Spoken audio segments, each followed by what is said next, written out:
kelompok yang diidentifikasi dan kemudian memilih satu atau beberapa di antara sebagai calon dengan potensi yang paling besar.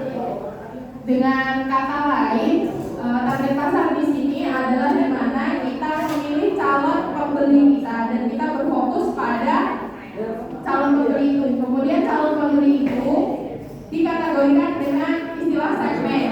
Segmen nanti akan dijelaskan oleh teman saya. Sekian dan terima kasih.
Strategi dalam menentukan target pasar yang tepat.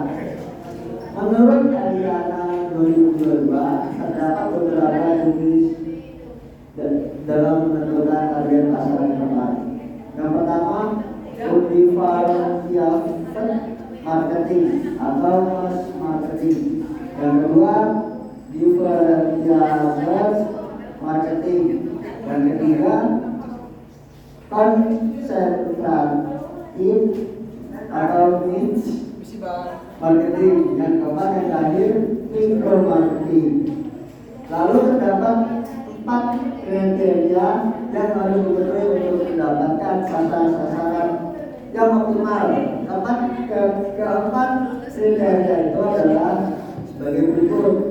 Menurut Nancy dan Sulman, tahun 1991 ada 4 macam, yaitu yang pertama diskotik, yang kedua potensi penjualan, yang ketiga pertumbuhan yang memadai, yang keempat jangkauan media.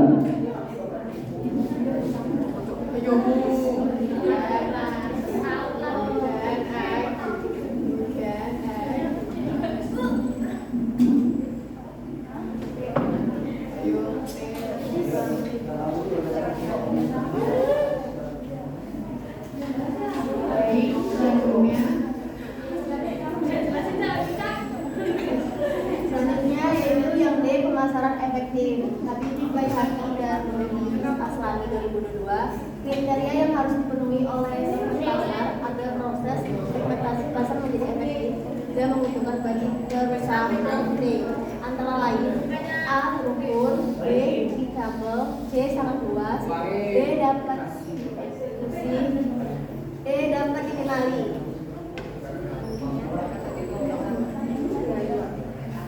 Strategi pemasaran. Habibie Haji dan Nuri Aslani 2022 menurut Benjamin Moran, strategi adalah program yang luas untuk menetapkan dan mencapai tujuan organisasi serta reaksi jangka panjang organisasi terhadap lingkungannya.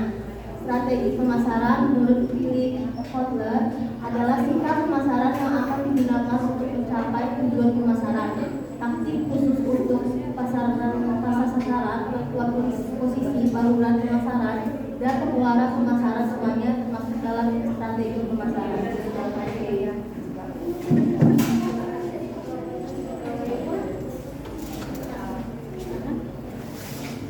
Terima kasih kepada teman-teman pengunjung dulu. Kemudian selanjutnya yaitu tanya jawab. Silakan buat teman-teman yang belum paham.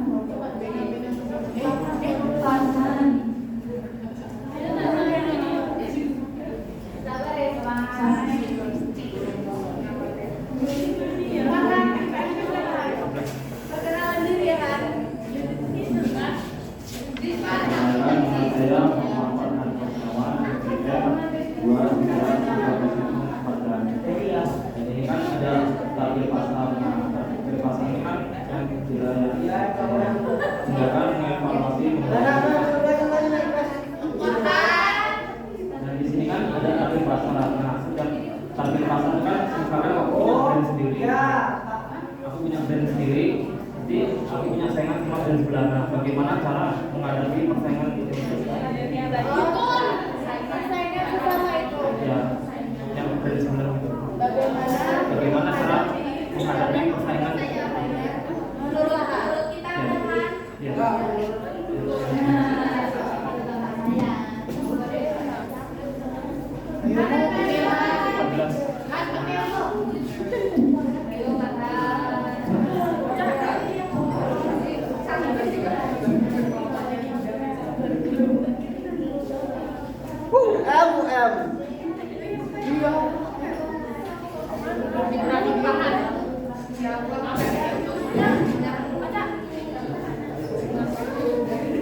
Kemudian ada yang bertanya kembali.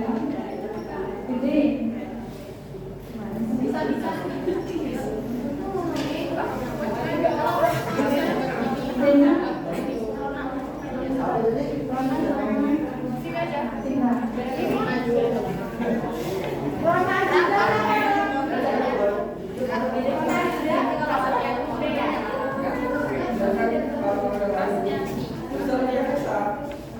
Jadi bertanya ya kalau pertanyaan itu bagaimana cara melihat kekuatan pasar potensi ukuran target pasar. Terima kasih. Selanjutnya siapa lagi yang ingin bertanya?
Bagaimana cara kita menghadapi persaingan usaha kita?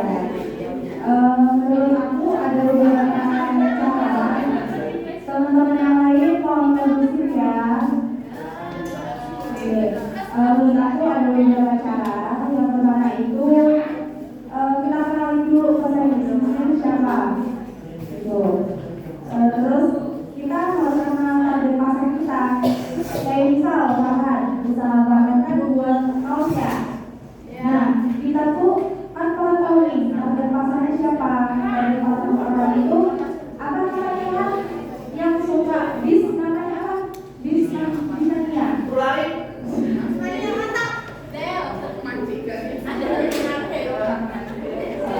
Oke, jadi target pasarnya Farhan kan itu bisanya itu ya. Jadi Farhan itu fokus untuk memperkenalkan brand-brand Farhan itu di mereka komunitas kan. Nah, Farhan itu kalau misalnya ada pertemuan komunitas, ada acara gitu, nah karena di sini juga bisa memperkenalkan produk Farhan gitu.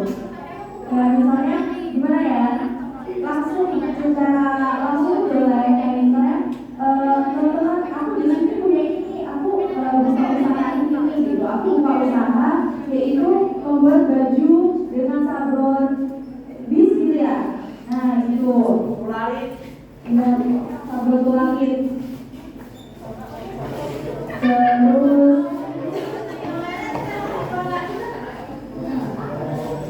Terus ada juga kita dengan itu kalau misalnya produk kita mau dikenal, terus pelanggan itu tidak kecewa, kita harus apa ya, menjaga kualitas gitu, menjaga kualitas. Kalau misalnya dari bahan berlimpahan nih harus pakai bahan yang bagus gitu, sablonnya yang enggak luntur, yang enggak pecah-pecah, yang enggak lengket gitu kan. Harga itu sebenarnya harga bahan itu boleh ambil pasaran harga pasaran yang tinggi, karena itu kan kita kan setiap usaha itu kayak apa ya, kita mempertimbangkan modal kita segini, kalau kita jual harga segini untungnya tuh segini gitu. Jadi itu nggak perlu kita ambil untung yang banyak sebenarnya. Yang penting usaha kita lancar. Kalau usaha kita lancar, order datang terus, itu kan lumayan ya kan. Nah itu dari kualitas, dari harga. Kalau misalnya pesaing itu bilang kayak ih tempat itu tuh mahal banget kok, nah tapi punya dia kurang dan bahannya tidak sebagus punya Farhan gitu. Jadi kan di situ tetap Farhan itu lebih baik daripada dia, karena Farhan benar-benar menjaga kualitas. Nah terus di sini ada juga memperkuat brand image dan memperkenalkan produk Farhan. Farhan bisa memperkenalkan produknya dari tadi itu, dari para bisnisnya itu, kayak misalnya ada pertemuan Farhan bisa memperkenalkan itu, atau Farhan tuh banyak bawa sampelnya. Ini kayak gini nih, punya aku kayak gini gitu. Kalau misalnya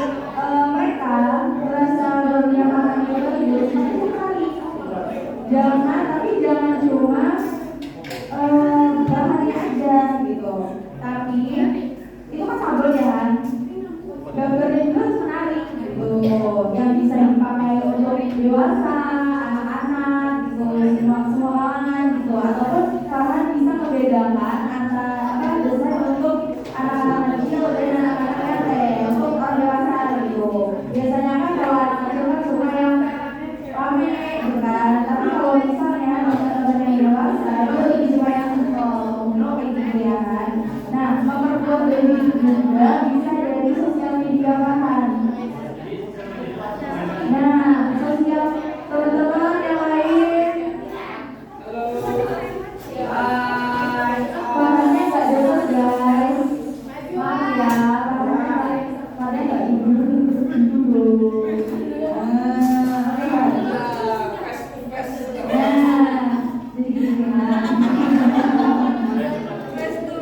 Oke, jadian branding dari sosial media itu benar-benar kuat banget. Nah, Farhan di presentasi sebelum-sebelumnya kan, aku yang jadi.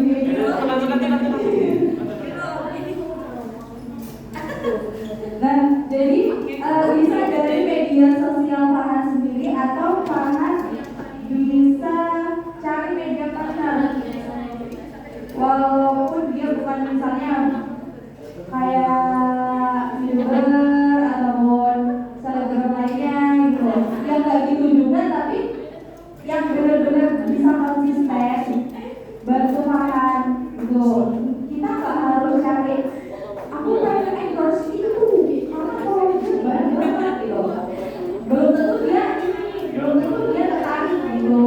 Jadi kita bisa ini juga, kita bisa ambil teman-teman dari misalnya itu, atau kita bisa ambil dari teman-teman bisa, boleh kan. Farhan kan tahu tuh ininya pasangannya kayak mana, kayak komunitas itu apa aja, gimana aja. Nah, Farhan bisa kerjasama dengan komunitas yang jauh gitu, bukannya di Metro aja, kayak misalnya di Lampung Timur bisa, orang Palembang bisa gitu kan. Jadi brand Farhan itu gak cuma di sini aja kenalnya, bisa juga di tempat-tempat yang lain. Jadi pasaran Farhan itu bisa luas lagi itu yang apa.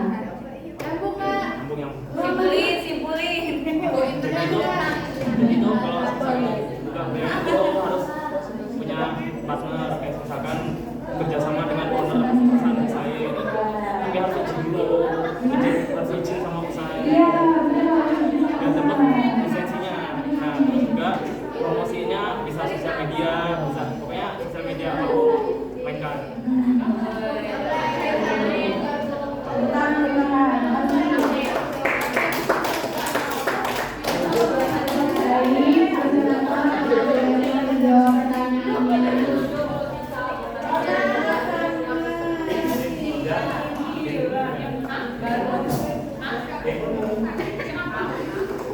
Ya, leader mau jawab pertanyaan dari audiens.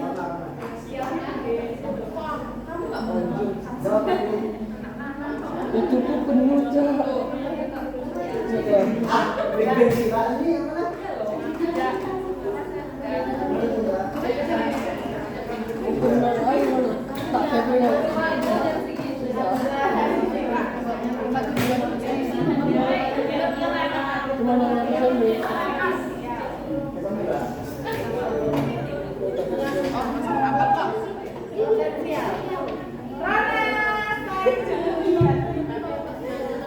Baik, ini saya akan menjawab pertanyaan dari Ron. Nah, pertanyaannya adalah bagaimana cara menentukan target pasar yang potensial.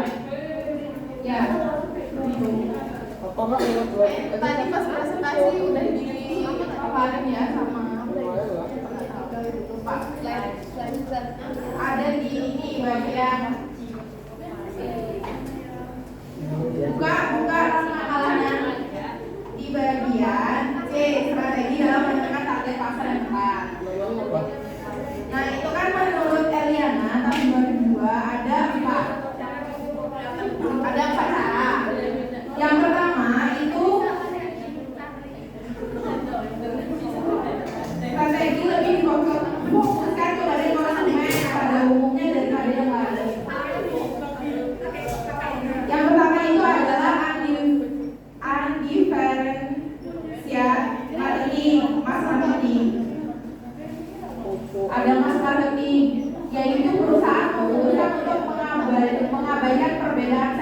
pasar dan memenuhi keseluruhan pasar dengan satu tawaran. Maksudnya, strategi lebih difokuskan kepada kebutuhan konsumen pada umumnya daripada yang lain. Ini paham nggak?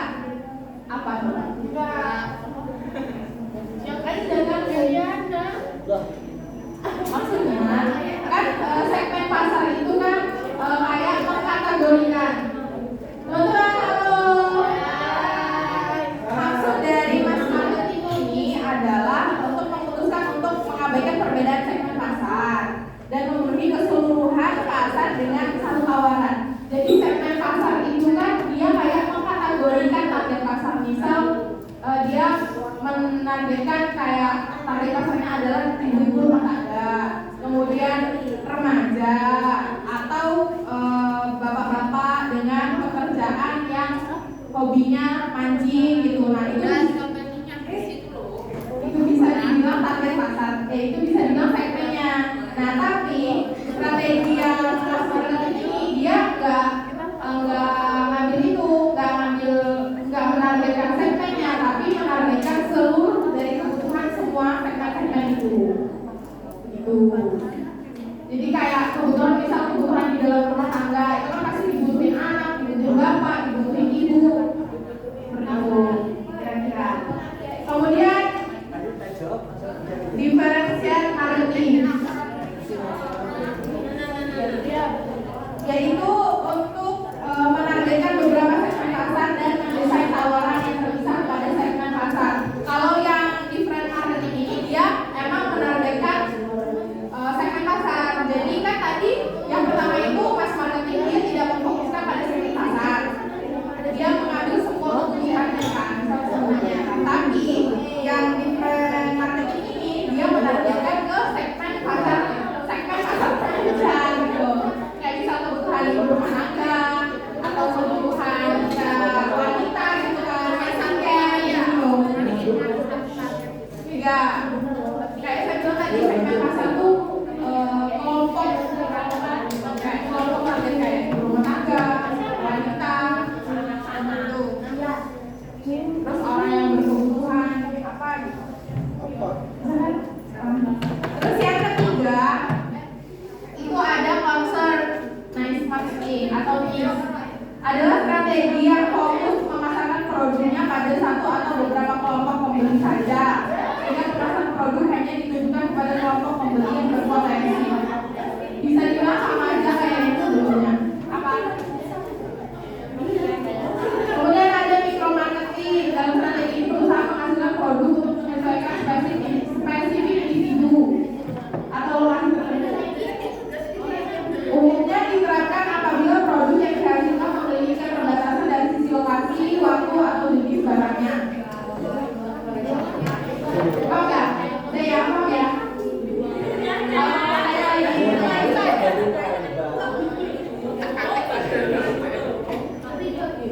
Udah Pak? Yang terakhir nanti Santa yang jelasin.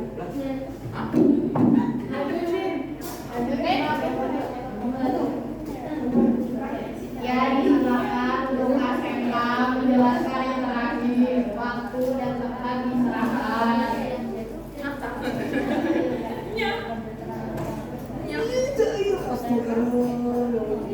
Berarti yang terakhir micro marketing ya Bang?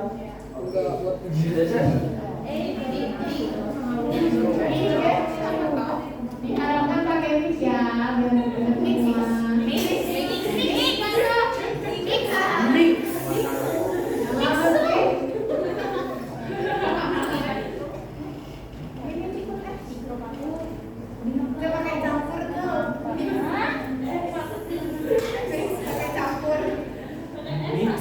jangan lupa di bajunya ya.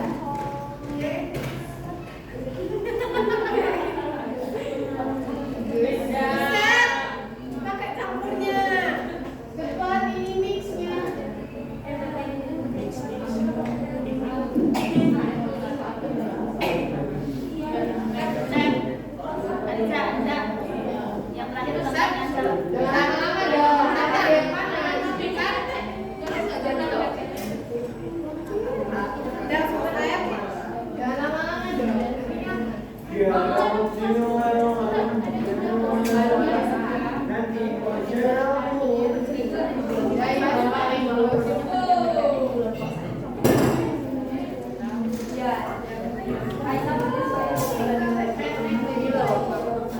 dibaca dulu.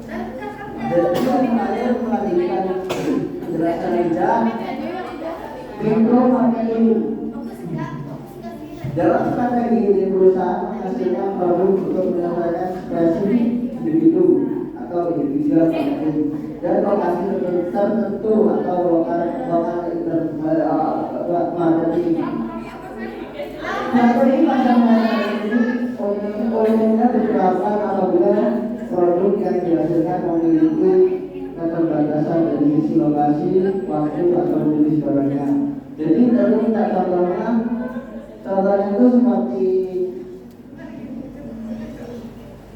ini, kayak sirup aja waktu puasa. Jadi dia mengeluarkan minuman itu kayak mengeluarkan minuman di TV atau di mana, jadi gencar-gencarin agar produk itu laku dan semua orang tahu, maksudnya ada varian terbaru atau varian campur nasi atau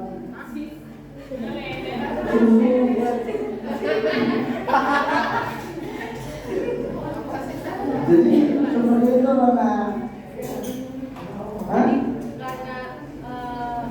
Kan dari tadi kan keterbatasan dari sisi lokasi waktu gitu kan. Karena materi itu kan adanya kayak keterbatasan waktunya di Ramadan ada assign Ramadan. Enggak, jadi mikro marketing ini kan kayak punya keterbatasan.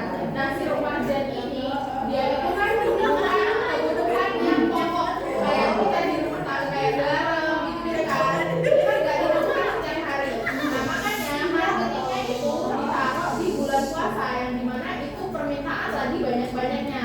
Makanya dia iklan di TV itu gencer-gencernya di menjelang puasa dan menjelang Ramadan dan Lebaran seperti itu. Karena dia punya keterbatasan jualannya. Contohnya si Ramadan itu. Iklannya keluarin di sosial media. Hah? Jelas?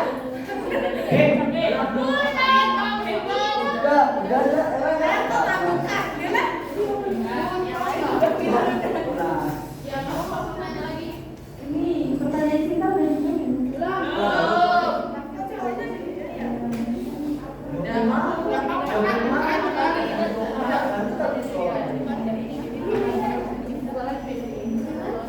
Oke, untuk menunggu jawaban dari presentator, kita buat pertanyaan sesi kedua. Buat teman-teman yang ingin bertanya.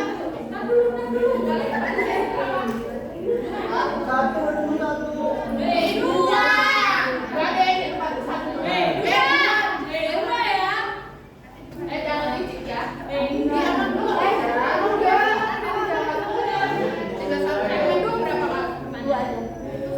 Berapa kali? Satu. Duduk dulu dulu. Ini loh. Berarti dua. Enam aja.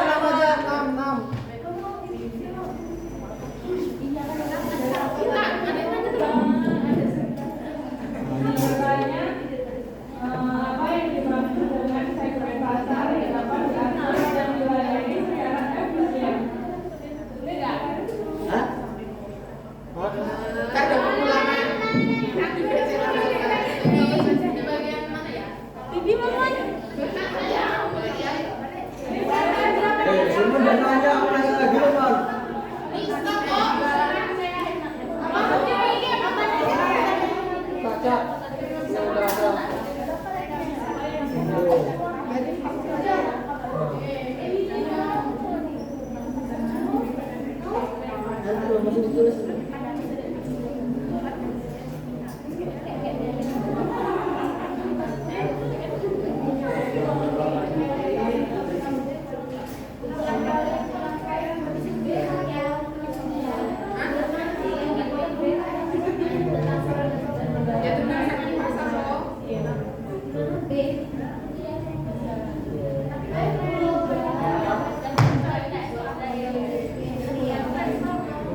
Ayo, naik.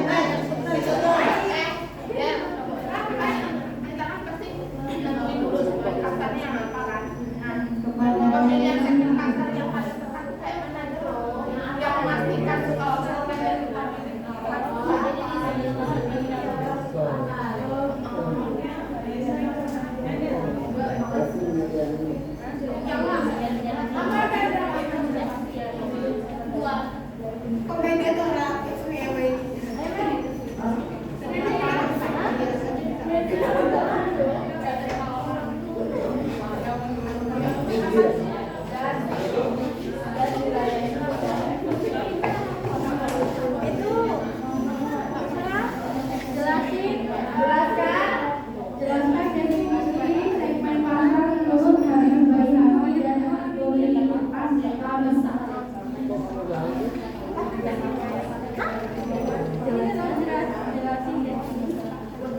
Menurut Habib Itu Habib Baihaqi dan Jafar. maaf ya Pak. apa pertanyaannya? Jelaskan maksud dari segmentasi pasar. Definisi segmentasi pasar menurut Habib Baihaqi. Habib Baihaqi. Ada terus dan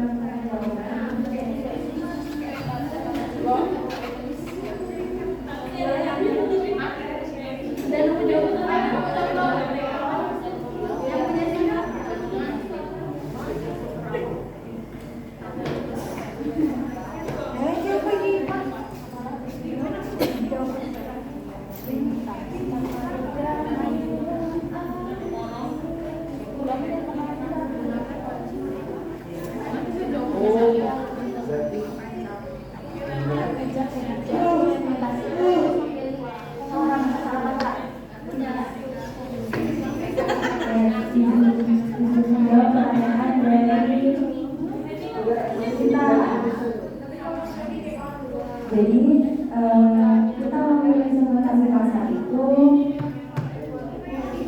kayak misal kita tuh sudah menentukan sasaran segmentasi itu kayak sasaran kita gitu loh. Nah jadi sasaran kita itu adalah kaum perempuan. Tuh, jadi apa yang kita jual itu bau-bau tentang perempuan gitu, kayak misalnya banyak kan perempuan tuh fashionnya kayak contoh gitu, baju contoh, terus skincare, sepatu gitu ada ya, kosmetik juga. Nah kan perempuan itu kan ada di mana dan apa ya itu jiwa belanja perempuan tuh lebih emang luar biasa daripada kaum pria gitu. Jadi perempuan dari kalau teman-teman jadi dari umur berapa aja dia tuh pasti pengen loh belanja gitu. Anak kecil aja suka belanja gitu. Jajannya anak cowok dan anak cewek itu beda. Pasti itu anak cewek itu lebih suka itu dan nah kayak misalnya itu pimet kan itu lengkap ya, apapun itu dari fashion, skincare, terus ada kosmetik lain-lainnya, perintilan alat-alat pun ada di situ. Dan jadi mereka memang sasaran mereka itu untuk kaum perempuan gitu. Di sana kan lengkap. Jadi kalau misalnya toko aku lengkap, ada semua, pasti mereka tuh mau ke tempatku gitu. Walaupun mungkin bisa kita lihat harganya tuh emang ada selisih dari yang lain gitu kan. Tapi kita kadang toko itu berapa produk dia itu yang harganya lebih bersih daripada di toko lain. Tapi toko dia itu lengkap gitu. Kalau misalnya toko dia lengkap dengan walaupun harga yang selisih itu terus aja banyak di sana karena kan kita butuh tempat yang jual kebutuhan kita gitu.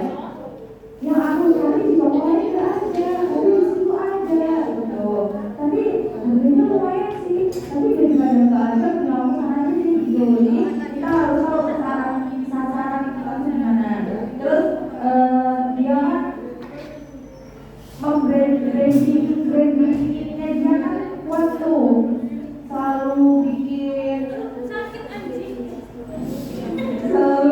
promosikan gitu.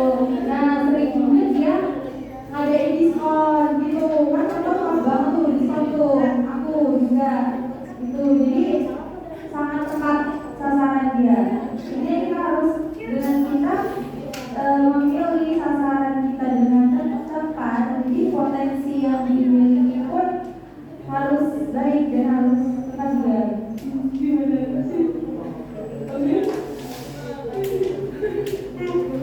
Jadi untuk memastikan bahwa segmen yang memiliki potensi yang besar, kita bisa pilih dari target pasarnya itu apa, terus gimana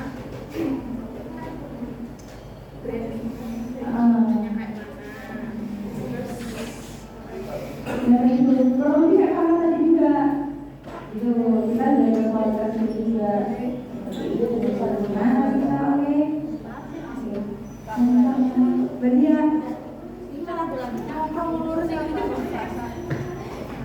oke tadi pertanyaannya berarti yang belum dijawab pertanyaannya Anissa sama Melly. Datang sudah ada jawabannya? Jawabannya siapa? Anissa.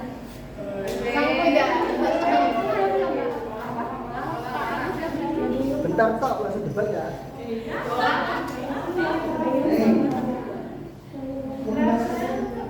Segmen pasar yang efisien.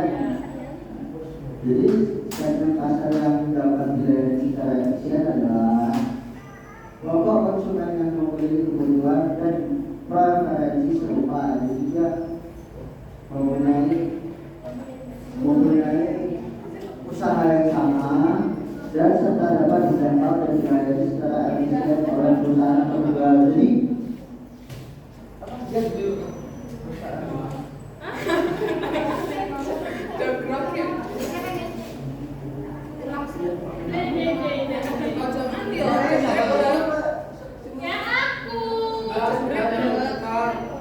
mudah dilayani. Dari segmen pasar yang dapat diakses kayak mana? Mudah dilayaninya.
segmentasi pasar ini itu yang bisa disimpulkan, bisa kita pahami bahwa segmentasi pasar itu adalah proses memecah target pasar gitu.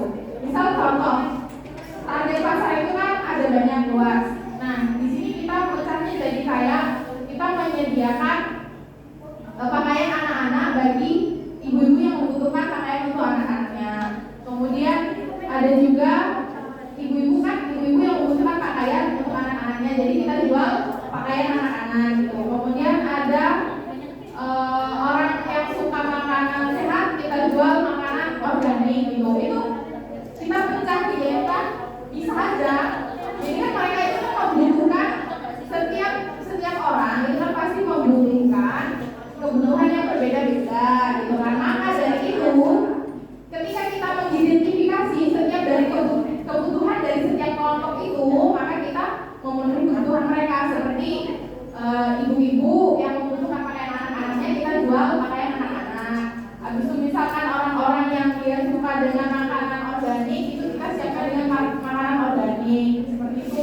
Atau orang yang suka mancing nih, kita sediakan toko yang khusus dengan alat mancing. Nah, itu yang disebut dengan segmentasi pasar.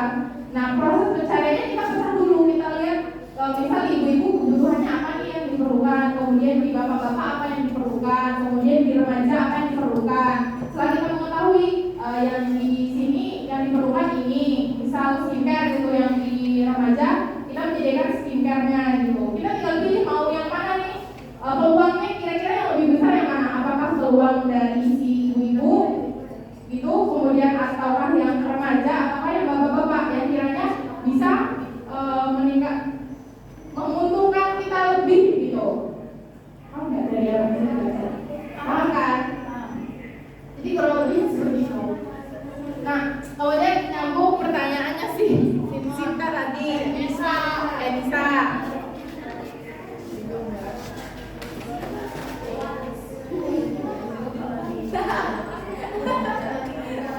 Sehat-sehat menjawab. Si Ewi tadi ada pertanyaan lagi nggak? Enggak, nyambung. Marah kamu Evel nggak nyambung. Mana tadi yang D? Yang kriteria tak dipenuhi oleh segmen pasar agar proses segmentasi suatu menjadi efektif dan menguntungkan bagi perusahaan. Nah, yaitu salah satunya adalah dapat bagian apa sih? Yang B. Oh. Mengira bahwa segmen pasar dapat diakses dan dilayani secara efisien. Jadi kita namanya memilih segmen pasar itu sudah pasti kita mempertimbangkan peluangnya besar atau enggak yang akan kita dapatkan nanti kan. Kayak tadi yang saya jelaskan, ada pilihan segmen pasar bapak-bapak suka mancing, ibu-ibu dengan kebutuhan anak-anaknya, kemudian orang-orang dengan makanan organik. Nah, dari situ kita pilih sekiranya mana nih yang kayaknya lebih menguntungkan dan permintaannya lebih banyak gitu. Kan itu termasuk cara untuk menentukan segmen pasarnya. Karena kita nyari keuntungan kita lebih besarnya di mana. Misal nih, keuntungan yang lebih besar itu kayaknya si ibu-ibu nih, karena banyak kan penyebaran ibu-ibu di Indonesia ini banyak. Kemudian mereka juga punya anak, pasti membutuhkan pakaian anak-anaknya. Jadi dari situ kita udah bisa lihat sepertinya permintaan yang lebih besar itu ada di ibu-ibu ini. Jadi kita bukan nih kita menyediakan baju anak-anak. Nah, itu kan sudah dipastikan bahwa efisien dan efektif. Kayak dia tuh dapat diakses dan dilayani secara efisien. Kayak kita mengaksesnya itu kayak misalnya penempatan toko ini gimana? Kayak penempatan tokonya di mana gitu kayak gitu. Ya, cari tempat yang strategis dan mudah diakses itu kayak gampang dijumpai. Iya, kayak misal di pusat kota. Itu kayak di pusat kota. Contohnya gini nih, kayak kita mau buka toko di desa kita mau buka toko pakaian anak-anak. Kita bukanya di rumah kita yang notabene itu tempat orang-orang untuk sebagainya orang-orang nggak ke situ. Orang-orang kalau mau belanja ke pasar. Nah, otomatis dari pemilihan tempatnya aja itu kan udah nggak tepat ya, karena kan orang mah ngapain beli ke situ, orang lebih pilih untuk beli langsung ke pasar yang dimana banyak pilihannya. Maka kita kalau mau buka tokonya lebih tepatnya di pasar karena udah diakses, dan orang juga kalau ke pasar kan bisa nggak cuma beli baju anak juga, ya sekalian tujuannya sekalian gitu. Itu yang memang mudah diakses dan efisien waktunya. Jadi sekali jalan langsung gitu, kayak tujuannya bisa nggak cuma beli baju anak nih, dia mau beli cabai dan sebagainya juga. Nah dia langsung nggak, kalau kita buka toko di rumah kita dia mampir dulu, dadah mampir dan sebagainya kan. Nah tapi kalau kita buka toko di pasar dia bisa langsung beli bajunya, selesai dia beli baju dia langsung beli kebutuhan yang lain, seperti itu kira-kira. Ya, tahu kan kon? Beneran apa enggak? Ya. Apa? Ya kan kalau bekerja saya itu ada tempat. Buat apa kamu jelas? Ya. Iya.